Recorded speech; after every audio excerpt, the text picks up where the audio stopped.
გამარჯობა მონატრებულო YouTube მაყურებლებო. მადლობით მინდა დავიწყო დღევანდელი გადაცემა. მადლობა თითოეულ თქვენგანს აქტიურობისთვის. თითოეული მოწონება და არხის გამოწერა დიდი мотиваციაა ჩვენთვის. რასაკვირველია, მადლობა ჩვენს გენერალურ სპონსორს და არხის ერთგულ მხარდამჭერს კროკოს. დღევანდელ ქართულ ამბებს ერთი სული მაქვს, როდის მოგითხრობთ. ასე რომ დავიწყოთ. პაულოს ბოლო დღე.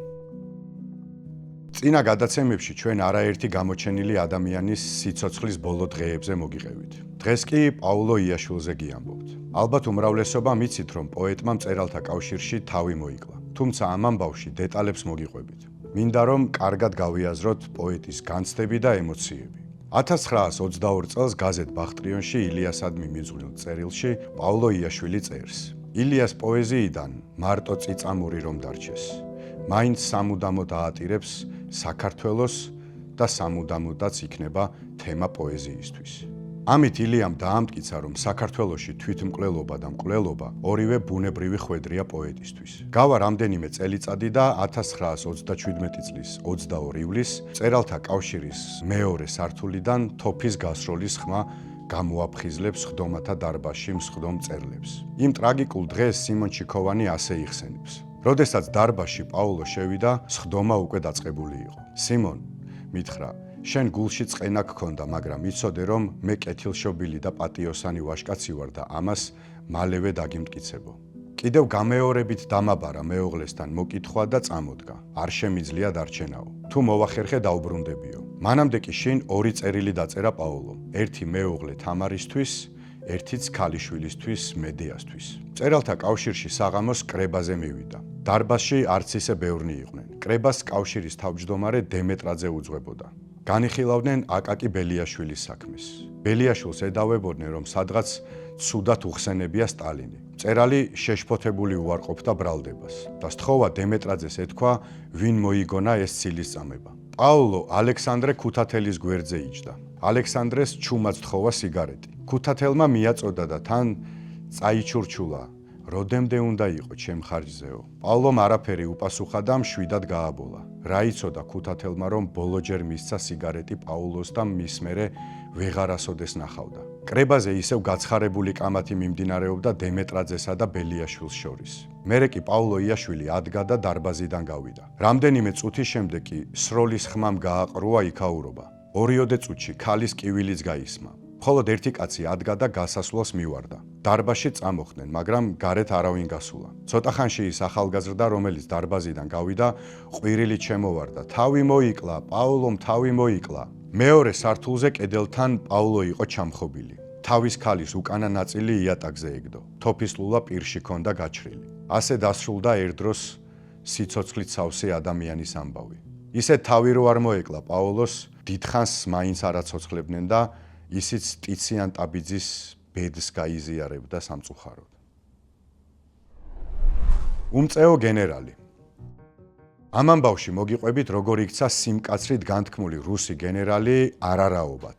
ამბავს უჩა წოწონავა იხსენებს. მას სამხედრო სამსახურის გავლა საბჭოთა კავშირში მოუწია 1986-88 წლებში. მაშინ კომისარიატი სად გააგზავნი და არავინ იცოდა. თუ საქართველოში გინდოდა სამსახური ოჯახთან ახლოს, 5000 მანეთი იყო ქრთამი. რაც მაღალანაზღაურებადი ოჯახისთვისაც არ იყო 100 ადვილი საშოვნელი. შესაბამისად კომისარიატმა ამბის მთხრობელი ჯერ ვოლგოგრადში, შემდეგ კი მურმანსკში გაუშვა. სწორედ ასეთ ადგილებს ეძახდნენ ღვთისგან დავიწყებულს.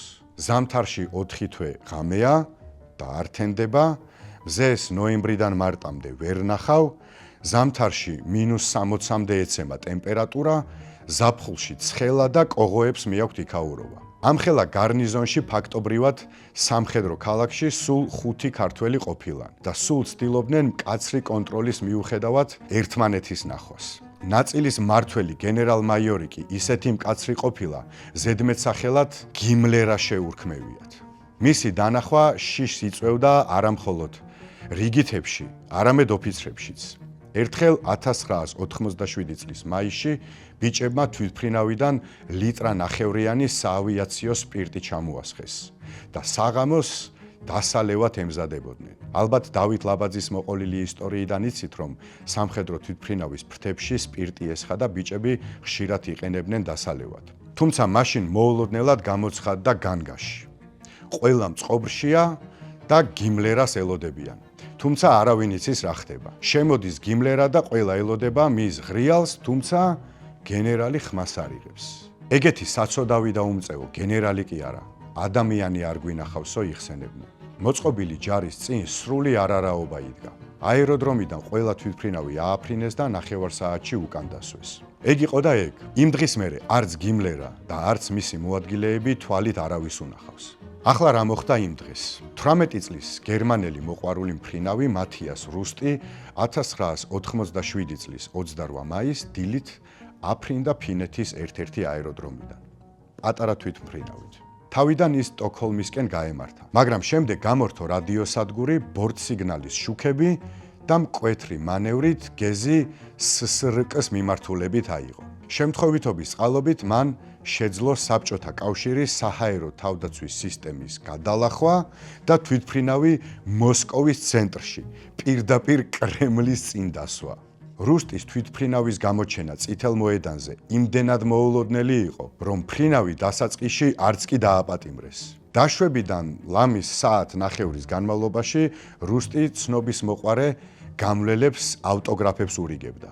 მათიას რუსტმა ამ ჩრდილო გერმანულმა თინეიჯერმა თავისი ქმედებით ბევრი რამ განსაზღვრა. მისმა მოსკოვამდე დაუბრკოლებლად ფრენამ მიხეილ გორბაჩოვს საბაბი მისცა სამსახურიდან დაეთხოვა თავდაცვის მინისტრი, ასევე საჰაერო თავდაცვის სარდალი, მათთან ერთად კი 300-მდე მაღალი რანგის ოფიცერი, გენერლები და მარშლები. მათ შორის გიმლერაც. მთელი ჯარი ჩუმად უხდიდა მადლობას გერმანელ თინეიჯერს, რომელმაც სადისტი უფროსები მოაშორა. იმაზე რომ არაფერი ვთქვათ, როგორ დაასხა თავსლაფი ამხელა დიადი თავდაცვის მქონე ატომურ ქვეყანას. ამბროსი ხელაიას დაკითხვა. სრულიად საქართველოს კათოლიკოს პატრიარქი ამბროსი ხელაია გენუის კონფერენციის მონაწილეებისადმი გაგზავნილი მემორანდუმის გამო ჩეკაში დაიბარეს. თითქმის მთელი თვე მიდიოდა გამოძიება მის საკითხზე. ჩეკა საიდუმლო განყოფილების რწმუნებულის თანაშემწემ ვინმე ქავთარაძემ დაადგინა შემდეგი. განვიხილე რა სრულიად საქართველოს კათოლიკოს პატრიარქის ამბროსი ხელაიას მოწოდება, რომელიც მან გაუგზავნა გენუის კონფერენციას.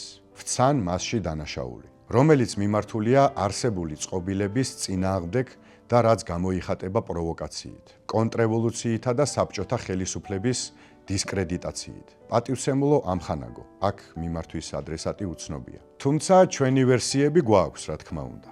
პატივცემულო ამხანაგო. თქვენ შეკითხვაზე გაცნობებთ შემდეგს. საქართველოს კათოლიკოს პატრიარქი ამბროსი დაპატიმრებულია და შინაპატიმრობაში იმყოფება წირვის აკრძალვით. იმავე წლის ივლისში ერთ-ერთი აგენტი საქართველოს საგანგებო კომისიის ჩეკას თავმჯდომარეს კოტე ცინცაძეს ატყობინებდა.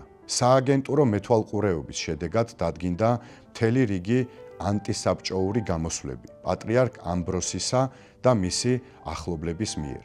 ამის შემდეგ აგენტს მოყავს ამბროსის ანტისაბჭოთა მოღვაწეობის დამადასტურებელი მაგალითები და თავის საიდუმლო მოხსენებას იმ ხალხის ჩამონათვალით ამთავრებს, ვინც პატრიარქთან ერთად ძირს უთხრიდა დიად საბჭოთა კავშირს. პატრიარქ ამბროსი ხელაიასთან ერთად უაღრესად საშიში იყვნენ კალისტრატე ცინცაძე, კორნელი კეკელიძე და პაოლო იაშვილი. რატომ ინოლა? ამ პატარა ამბავში ჩვენს საყვარელ კომპოზიტორსა და მომღერალზე ინოლა გურგულიაზე მოგითხრობთ. სიმართლე გითხრათ, ეს სახელი არც მანამდე სმენოდა ვინმეს და არც მას მერე დაურქმევიათ ბევრისთვის. თურმე სახელი ინოლა არც არსებობდა და მომღერალი თვითონ ყვება მისი სახელის წარმომავლობის შესახებ. ჩემი სახელი ხშირად უცნაური ჰგონიათ. იგი სვანური წარმოშობისაა. ბიძაჩემს სვანეთში ყოფნისას ამოუკითხავს ქვაზე მკრთალი, ძლივს გასარჩევი წარწერა. გარკვევით მხოლოდ ინოლა იკითხებოდა. წინაასოები წაშლილი იყო. შესაძლოა ყოფილიყო დინოლა, ირინოლა ან მარინოლა. თუმცა რადგან მარტო ინოლა იკითხებოდა და ბიძაჩემსაც მოეწონა, დამარქვეს ინოლა. ივლისის თაკარამზეში დაბადებულს თან დამყვება მზის უსაზღვრო სიყვარული, იხსენებდა ინოლა. დღეისთვის სულ ეს იყო. მადლობა ყურადღებისთვის. თუ მოგეწონათ ამბები, მოიწონეთ ვიდეო და გამოიწერეთ არხი. მე ძალიან მალე კვლავ დაგიბრუნდებით არანაკლებ საინტერესო ამბებით. დროებით.